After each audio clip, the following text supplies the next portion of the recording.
रही अब सीधा महाराष्ट्र का रुख कर रहे हैं। एक और वेरी इंटरेस्टिंग सीट बारामती। अंकुश वहां से मेरे सहयोगी बने हुए हैं। अंकुश, यहां तो एकदम जबरदस्त मामला है। ननद भाभी आमने सामने हैं, पवार वर्सेस पवार लड़ाई, लेकिन जो वोटिंग परसेंटेज है वो बहुत धीमा है। क्या कोई कंफ्यूजन कि आखिर किस पवार को चुना जाए?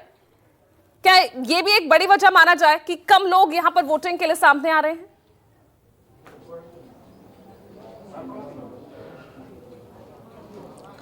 जी बिल्कुल, इस बात से इनकार नहीं किया जा सकता कि इस वक्त जो बारामती की सीट है, जो चुनाव हो रहा है, वहाँ पर एक खिचड़ी सी पकी हुई है। क्योंकि लोग, एक जो मतदाता है, हम जो चीज़ बात कर रहे हैं, कुछ तो काफ़ी क्लियर है कि उन्हें किसका नेतृत्व स्वीकार करना है, लेकिन कुछ लोग ऐसे भी हैं जो काफ़ी कन्फ्यूजन की स्थिति में हैं।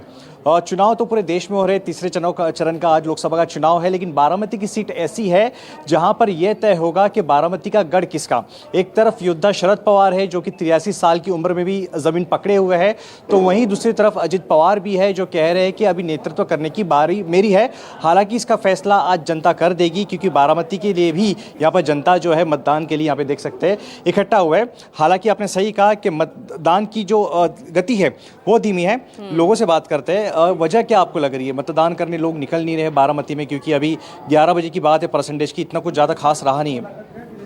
मतदान तो हो रहा है, लेकिन ये दोनों में से तीसरा पर्याय बहुजन समाज पार्टी जो बहन जी ने उम्मीदवार दिए है प्रियदर्शनी कोकरे, ये तो भारी मत से दोनों का भी पराभव करेगी और बीएसपी का सीट इधर आएगा बारामती। अच्छा, यानी देखो बारामती से ना सिर्फ ननद भाभी मैदान में है, बल्कि बाकी अन्य प्रत्याशी भी, भाजपा भी मैदान में है, जिसके जो समर्थक है वो यहाँ पर मौजूद है। और भी लोगों से बात करते हैं। सर, क्या कहेंगे, मौजूदा सांसद जो है उसको मौका देगी बारामती की जनता, या फिर जो नया चेहरा है ननन और भाभी में जो लड़ाई है, दीदी और भाभी में, क्या कहेंगे? वो तो 4 तारीख को पता चलेगा, वैसे तो बता नहीं सकते आप। नहीं, हम ये नहीं कह रहे कि किसको वोट देना है, लेकिन मुद्दे क्या है? क्या यहाँ के सांसद के काम से आप खुश है?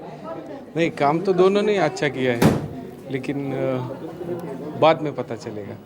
ठीक है, और भी यहाँ पे लोग हैं, उनसे बात करते हैं। सर, आप वोट करने यहाँ पे पहुँचे हुए हैं, कन्फ्यूजन की स्थिति है कहीं पे भी आपके माइंड में? हमारा क्लियर है। विकास के मामले पर बोले तो सुनेत्रा पवार आ जाएंगे।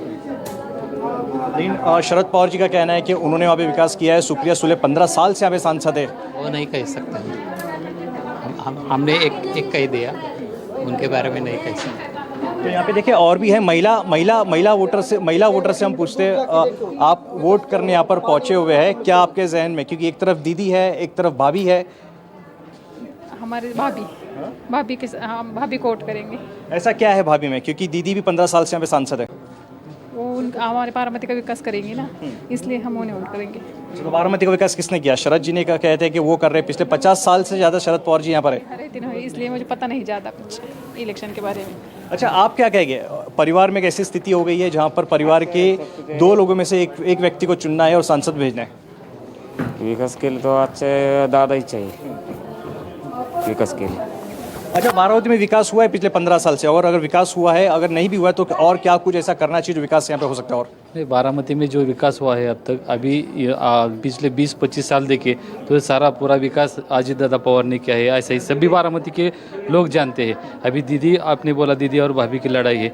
दीदी का तो 15 साल काम देख चुकी है बारामती की जनता। अभी भाभी का काम देखने के लिए बारामती की जनता उत्सुक है। और अभी हमको पूरा भरोसा है कि दादा ने जो काम किया है, इस काम के बलबूते पर इस साल में आपकी बार पवार साहब तो कहते हैं कि भाभी जो है वो भारी है, बारामती की भारी है।